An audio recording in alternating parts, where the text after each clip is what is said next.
مولانا مفتی تقی عثمانی اس وقت کراچی میں تقریب سے خطاب کر رہے ہیں۔ بس تھی اور قربانی دینے والوں کے ذہن میں یہ بات بسی ہوئی تھی کہ ہم ایک ایسے ملک میں جا رہے ہیں کہ جس میں نہ انگریز کی غلامی ہوگی نہ ہندو کی غلامی ہوگی۔ افسوس یہ ہے کہ پاکستان کی تحریک کے جو بانی لوگ تھے وہ پاکستان کی تاریخ کے بالکل ابتدائی سالوں میں دنیا سے رخصت ہو گئے اور ملک کی باغ ڈور ایسے لوگوں کے ہاتھ میں آ گئی جو کسی نظریے کے تحت نہیں، کسی مقصد کے تحت نہیں، بلکہ محض سیاست کے لیے ملک کی باغ ڈور سنبھالنا چاہتے تھے، الا ماشاء اللہ۔ لہذا جس نہج پر ملک کو قائم ہونا تھا اس نہج پر قائم ہونے کے بجائے وہ ایک دوسرے رخ پر چل پڑا۔ وہ رخ کیا تھا؟ وہ رخ یہ کہ جو کچھ ہم نے انگریز کی غلامی میں سیکھا تھا اسی کو ہم پاکستان کے اندر رائج کرتے،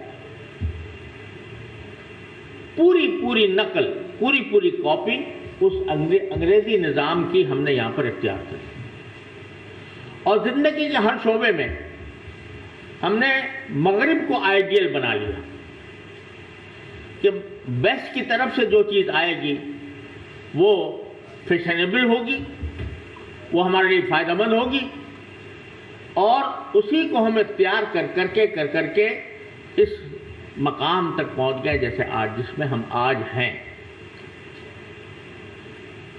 آپ یہ دیکھیے کہ اللہ تعالیٰ نے اس ملک کو کتنے وسائل عطا فرمائے۔ یہاں دریا ہمارے پاس، سمندر ہمارے پاس، پہاڑ ہمارے پاس، معدنیات ہمارے پاس، کون سی قدرتی دولت ہے جو ہمارے پاس موجود نہ ہو؟ لیکن اس کے باوجود ہم اس لائق نہیں ہیں کہ آپ سب حضرات جانتے ہوں گے کہ جھیل سیف الملوک جو بہترین دنیا کی جھیل ہے، خوبصورت ترین مقام ہے، وہ اس تک پہنچنے کا 8 میل کا راستہ ہم اس کو پکا نہیں کر سکتے۔ انگریز جہاں تک ریلوے لائن ڈال گیا تھا وہیں تک ریلوے لائن پڑی ہوئی ہے۔ اگر ایک ٹریک تھا تو ایک ہی ٹریک ہے، اس سے آگے نہیں بڑھ سکے اور جو کچھ ہو رہا ہے وہ ویسٹ کے اداروں کے ماتحت ہو رہا ہے۔ آئی ایم ایف کے ہم غلام ہیں، اسی آئی ایم ایف کی غلامی نے آج یہاں تک نوبت پہنچائی ہے کہ ہمارا بچہ لاکھوں روپے کا مغروض پیدا ہوتا ہے۔ سوال یہ ہے کہ غلطی کہاں سے ہوئی ہے، جڑ کیا ہے، بنیاد کیا ہے جہاں سے ہم گمراہی کے راستے پر پڑ گئے؟ وہ جڑ یہ ہے کہ آپ نے نعرہ لگایا تھا پاکستان کا مطلب کیا؟ لا الہ الا اللہ، اور لا الہ الا اللہ کو آپ نے فراموش کر دیا، ہم نے فراموش کر دیا اور ہم نے مغرب کو، ویسٹ کو اپنی ہر چیز کے لیے آئیڈیل بنا لیا اور اسی کے مطابق ہم چلتے چلے جا رہے ہیں۔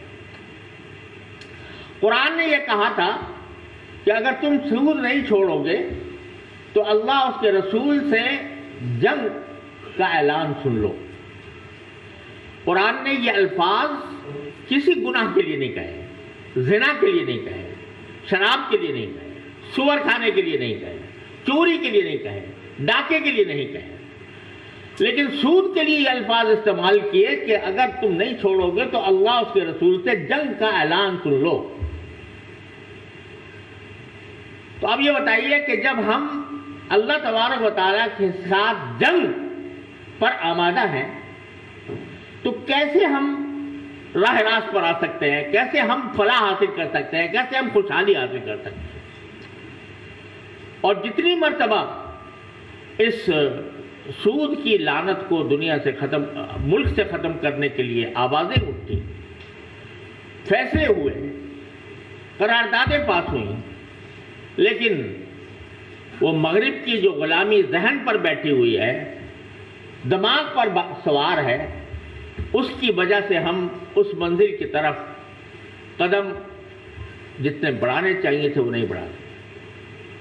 میں بہت ممنون ہوں federation of chambers of commerce کا کہ انہوں نے 2022 میں ہماری درخواست پر اتنا بڑا اجتماع کیا، ایک بڑی کانفرنس منعقد ہوئی، تمام مکاتب فکر کے علماء اس میں شریک ہوئے، سیاسی قیادت اس میں شریک ہوئی، وزیر خزانہ اس میں موجود تھے، اور اس کے اندر ایک بات طے کی گئی۔